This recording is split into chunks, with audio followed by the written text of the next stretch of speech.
I want to thank all the witnesses on behalf of Mother Earth who gave such powerful testimonies today, and also to fellow members of the tribunal who have recommended admitting each of those cases, deepening them, till the rights of Mother Earth become the framework for governing our lives. 6 of the cases were related to the fossil fuel industry. Chevron, BP, coal mining and the Great Barrier Reef, fracking, and then the impact of all this in a systemic way on the climate system that was presented by Pablo Salon. Intellectually, we know the fossil fuel age is over. And yet, those who can make quick money by mining the last reserves of gas or coal or oil, and it's interesting, it's called crude, because it is. It's not sophisticated, it's crude. They're making their last desperate attempt, because the mining itself and the extractive industry itself and the drilling itself is really just to extend an age of organizing human life in such a way that we are dependent on non-renewables. Recognizing the rights of Mother Earth also means recognizing the intelligence of Mother Earth. And it was not for nothing she tucked fossil fuel deep within the ground, telling us, leave this alone. I've given you enough on my surface, and I can give you more for a renewable life based on summa causa, based on the principles of good living. As these cases were brought out, there is, of course, the immediate impact of devastation on local ecosystems. In fact, these are not minor impacts, it's the end of local ecosystems. A drilled area, a mined area, a fracked area is no more able to support life. It is in every sense a desert, a polluted desert. We've just had news that in West Virginia, chemicals that leaked from the coal mining exercise polluted the water, and the entire drinking water had to be switched off of an entire state in an advanced, developed country.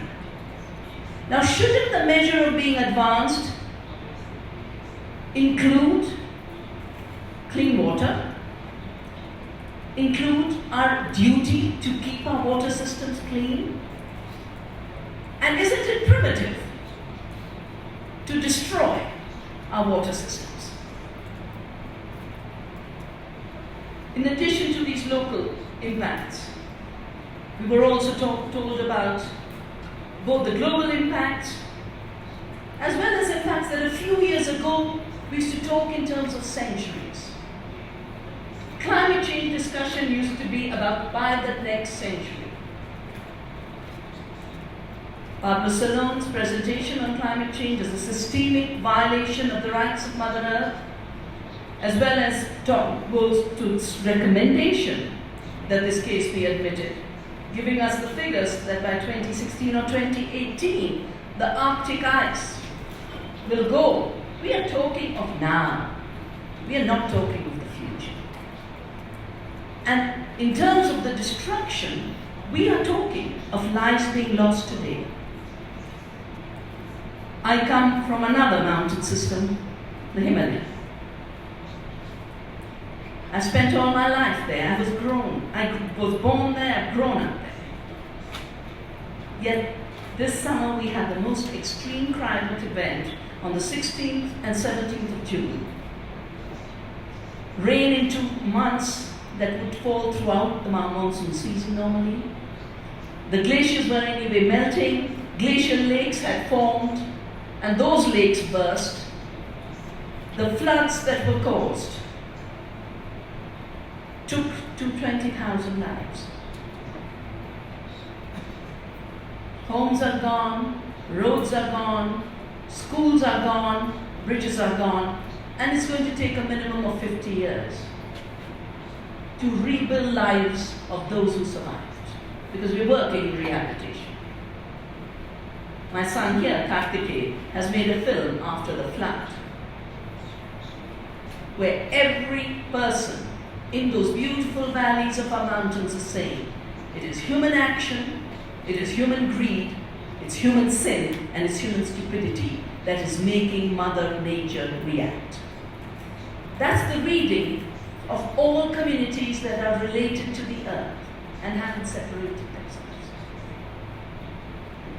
Yet the disease of separation, which has reached its ultimate in the fossil fuel age, continues to both separate the consequences and impact of action, as well as separate our ability to make decisions about what's a good way to live. Some of the presentations and testimonies talked about how the economy based on industrialism accelerated through fossil fuels, the colonization that came with Christopher Columbus, talk about Indians being lazy. Casey talked about indigenous people not having souls. Australian Aboriginals were talked about not being humans, they were part of the fauna and flora. But of course we are part of the fauna. We are animals. We've just fooled ourselves to thinking we are not. And in the process, not only have we given ourselves permission to perpetrate a war against the earth, we've also perpetrated a war against our human bodies, which are made of the earth. All the disease epidemics that were mentioned again and again and again in every case are reflections of that war against the earth that becomes a war against the human beings and the human bodies. The fossil fuel age gave us very false ideas about the economy, about technology, about progress. It is the beginning of thinking we can have limitless growth. Because the limits of the human body were supposed to have been transcended, without thinking that there are limits of non-renewable resources. There are limits of pollution that comes from mining those resources. And the limits of the pollution are hitting us much faster than the lifetime of those reserves. So when Michel talks about 100 years of deposits of coal, if you translate it into the impact of devastation of the integrity of the Earth's ecosystems, we're talking about 10, 20 years. In Yasuni, again they talk about how many years they can drill. But if you take the ecosystem impact into account, it's 2 or 3 years, you finish that ecosystem. So the inability to look at the system as a whole is part of that separation and fragmentation. But the fossil fuel economy also allowed us to believe that we can totally get rid of human beings, creative work, skills, knowledge that comes from relationship to Mother Earth. And that's what allowed it to be said that indigenous people don't have knowledge. They're primitive. That's what allowed it to be said that when you get rid of people from the land, for example in agriculture, you have a more productive agricultural system. Now I work in this field. The calculations of more food are done on the basis of a false productivity which only counts labor as input. So the more people you can displace from the land, more peasants you can destroy, more food sovereign communities you can devastate, the more productive your agriculture, by definition. The less people on the land, the more productive your agriculture. What is not counted is the fossil fuels. What is not counted is the chemicals. What is not counted is the water. What is not counted is the financial inputs. In fact, what's called a productive industrial agriculture system is actually a negative economy, using 10 units of input to produce 1 unit of food. Which is why, hand in hand with violations of the rights of Mother Earth, we have a deepening poverty, a deepening hunger. There were 2 cases. There was the case on mining, and my mind went back. I mean, when I saw those beautiful mountains in the Kokando corridor, my mind went back to 2 major cases in India, which we have fought and won, both on the rights of nature and her capacity to provide. Even though India doesn't have the rights of nature in the Constitution, but we do have an Article 21 on the right to life. In 1982, I was invited by Environment Ministry to look at mining of limestone in my valley where I was born, and of course I jumped on that opportunity. That's around the time I just had my baby boy, who was no more a baby, and I came back to my valley to do the study.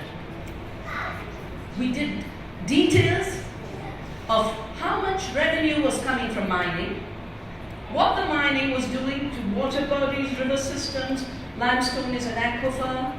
How much people were losing in terms of agriculture, in terms of water.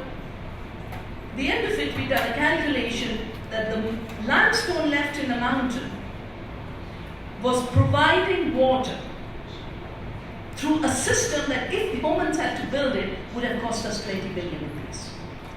On the basis of that study, the Supreme Court gave a ruling. It was the first ruling on any ecological issue in India. And they said, this mining must stop, because the right to life in Article 21 means the right to the ecosystems that guarantee life.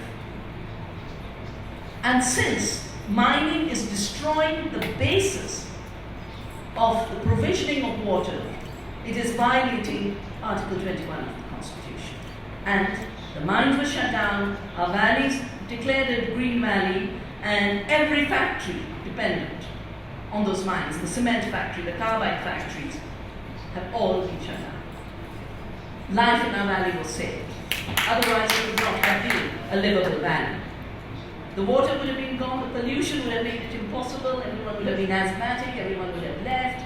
As it is in those days, the trees would have a layer of cement, and the fruit trees had stopped fruiting.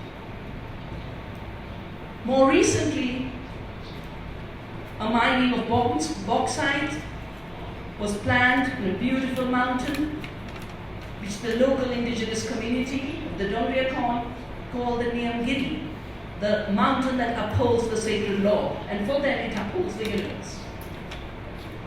Between the movements on the ground of the communities and the fact that a few years ago some of us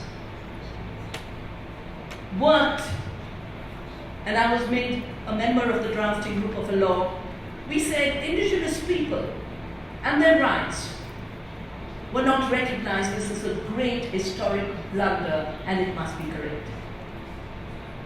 And a Right of Indigenous People and Forest Dwellers Act was created. So on the ground the people fought, but there was now a new law that gave recognition to their rights. And they said, we want to continue to live in the forest, and we are not primitive for doing it. That mining was planned by one of the most powerful individuals in the world. Most of the very powerful in the world are very corrupt too these days. You don't get that powerful without developing interesting partnerships. But that mine was also closed. And again, it became very clear that leaving the bauxite in the mountain performed, of course, the ecological functions that Mother Earth was performing for us, but even translated into economic benefits for life support for human communities, was giving much more than the benefits one man would have received by mining that beautiful mountain. But the other distortions that old paradigm has created, including the distortions in the way we think about life, the way we think about knowledge, the way we think about science. And the case on GMOs that was presented by Alison Bravo and has been recommended for admission by Blanca. Why is there so much resistance against GMOs? Because just like fossil fuels symbolize a dying and obsolete civilization that is not living in accordance with the laws of nature and the rights of Mother Earth, GMOs do the same in the world of living systems. What mining and fossil fuel extraction does at the level of damaging ecosystems as well as the climate, GMOs are to the living world. It begins with a false story that the world is made of genes, and genes give direction to the rest of life. They determine traits, they determine behavior of living systems. The world doesn't work that way. Genes get instruction. They get instruction from the epigenetic system, the environment, which tells them, be active or be silent, which is why we're getting more and more cancers, where the epigenetic system is triggering the potentials of the human body and the potential of cells to become cancerous. Living systems work in cooperation, amazing cooperation.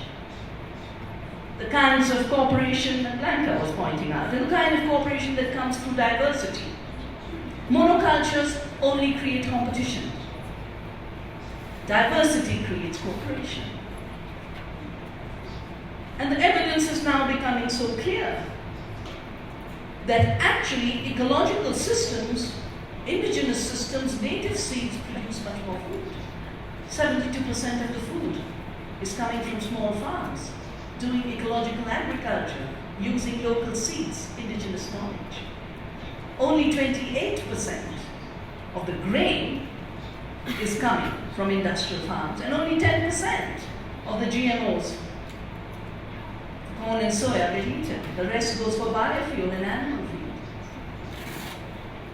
Totally false story that this is about feeding the world, and this is about intelligence.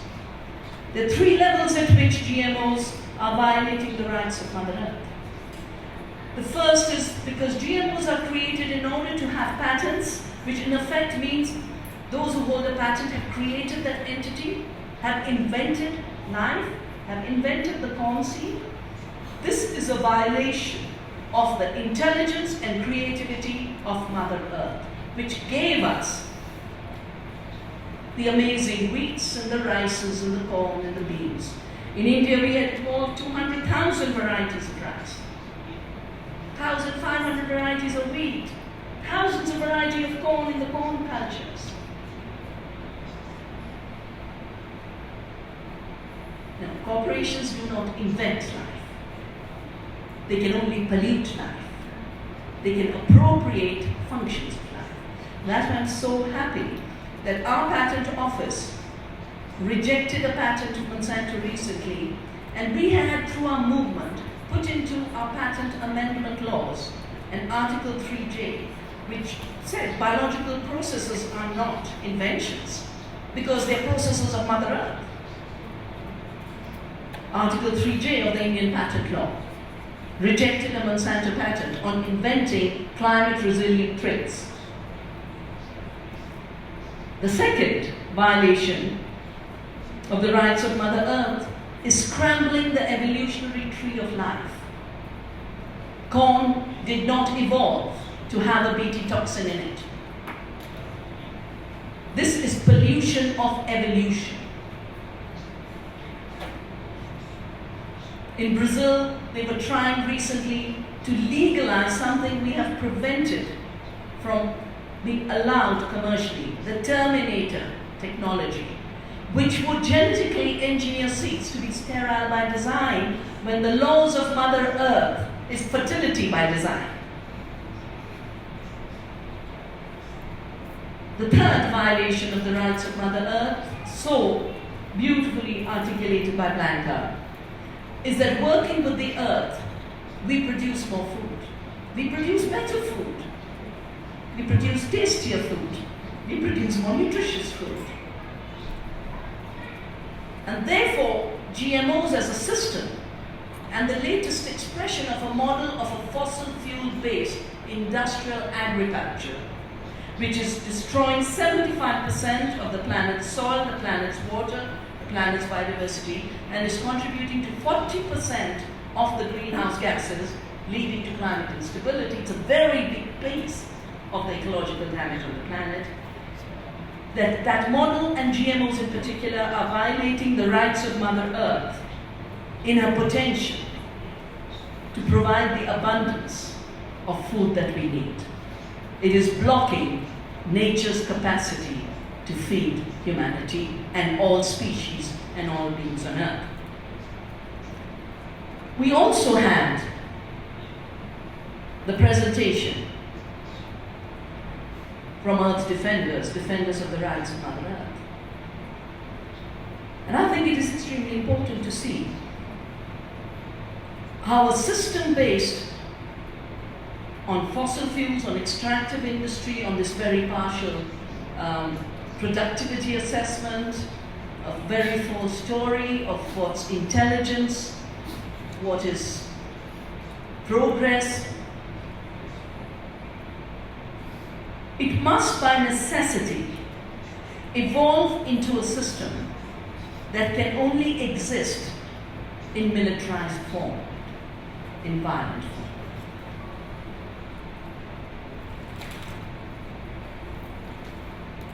We used to have, in the democracies that we were starting to evolve, the idea that it was about representation of the people, by the people, for the people. That's what democracy was supposed to mean.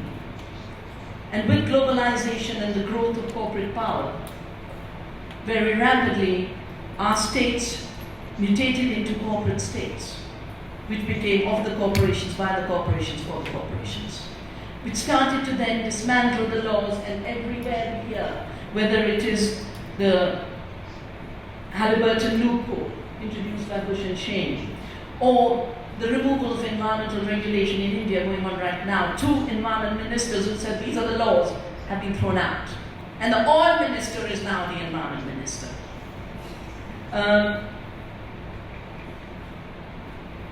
This can carry on only so far, because not only do all of us care for the future and we will act,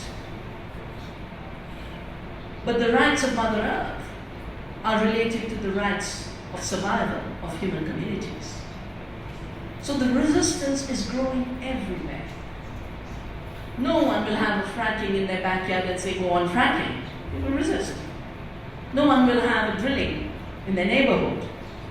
No one will have GMO spread without saying, you can't pollute, you can't force feed. And what we are witnessing at this point of history is a further concentration and convergence of the power of the corporate state with militarized violence. Because that's the only way the system can carry on. And the criminalization of the defenders of the earth is an attempt to use force and violence against those who, with love and compassion and commitment, want to defend life on earth. So what does this tribunal offer us? It offers us a reversal of each of these wrong steps that have been taken. The first wrong step is the idea that human beings are separate from nature. And recognizing the rights of Mother Earth, in effect, becomes the best way to reclaim our humanity, to be full human beings as members of the Earth family. The second wrong step it enables us to take is to correct the ideas of a very convoluted, very artificial model of the economy based on an idea of growth that was cooked up for the war. GDP was created for running the wars.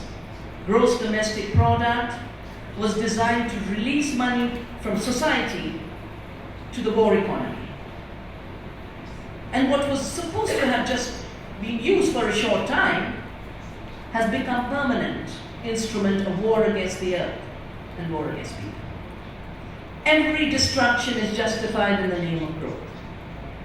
Every destruction and violation of the rights of Mother Earth is justified on the name of a construction created for the war.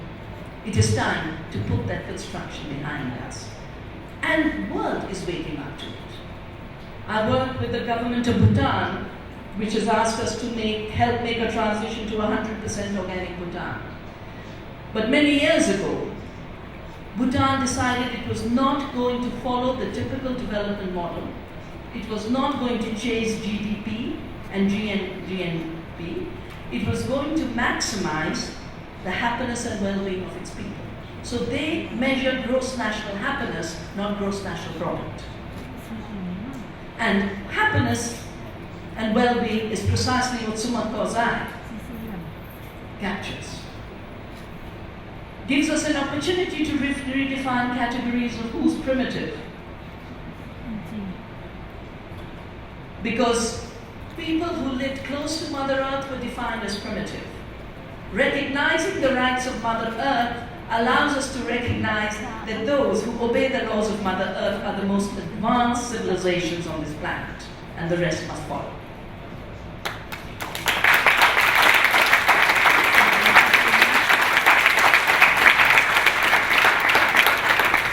Gives us an opportunity to go beyond mechanistic reductionism, such a false construction in science. 2, a science of interconnectedness, a science of relationships, a science knowing about the fragility of the different connections and being deeply aware of it to provide guidance on how not to harm Mother Earth. This then starts to change the categories of intelligence and stupidity. We're being offered GMOs for removing vitamin A deficiency. It's 4,000% less efficient than what women can grow in their gardens. And it also makes better food, more delicious, more diversity. An iron-enriched banana through genetic engineering, 7,000% less efficient. Our gardens and our small farms can produce 2 to 5 times more food than any industrial agriculture. And I'm not talking about this off my hat. We do this work, we grow those farms, then we measure in that tedious way how much biodiversity is being produced, how much nutrition is it giving us. And we have shifted from the category of yield per acre to health per acre. The health of Mother Earth as well as the health of those who depend on the fruits of Mother Earth.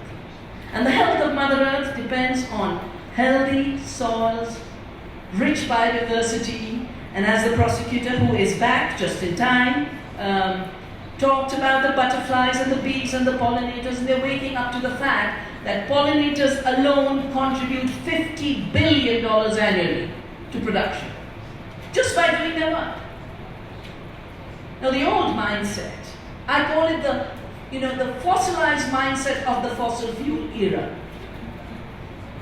That fossilized mindset, I've had debates with the GMO industry and the biotech industry where they talk about their hybrid and GMO seeds as preventing the bees from usurping the pollen.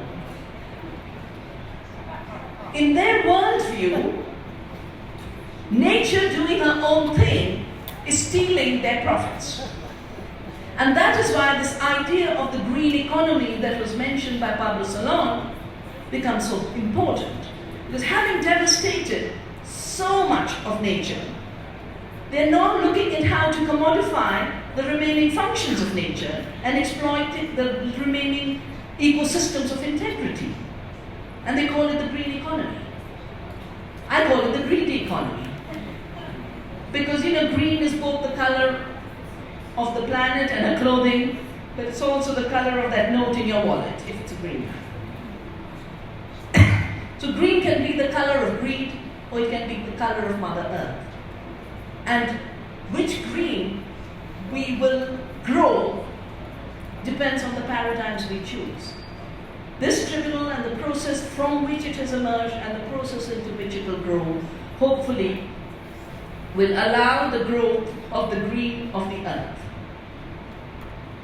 There's some ideas that have come out from the gathering that preceded this tribunal, and I would like to share them with you, because I believe that while the fossilized system, the obsolete system, was based on power through division, on power and domination through fragmentation,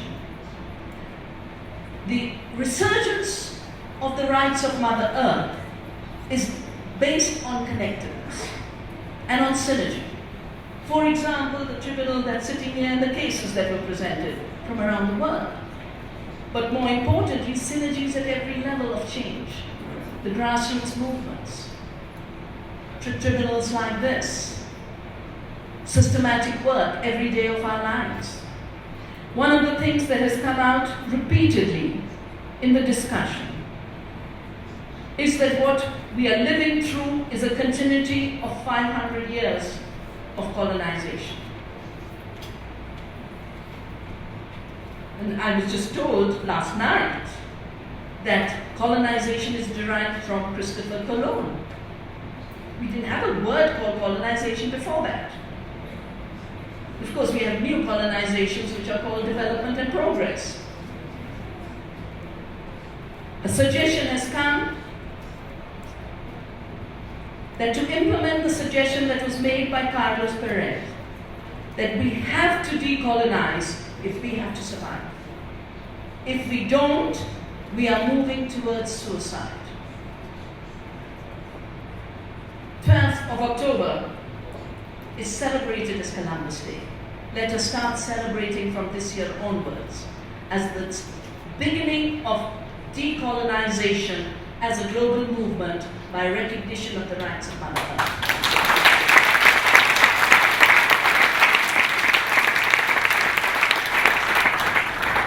2nd October is Gandhi's birth anniversary. And Gandhi articulated a very powerful phrase for the actions that all the indigenous people are engaged in everywhere. Saying no to unjust law, saying no to brute force, saying no to exploitation. He called it the fight for truth. Blanca, in the earlier discussions, had talked about one aspect of Pachamama is truth. One aspect is the universe. One aspect is space and time. One most important aspect is that she's life itself.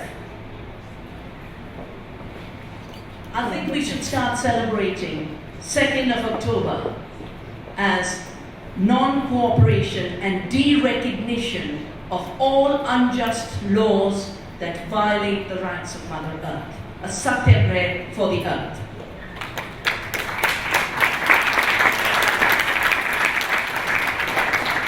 And 16th October is World Food Day.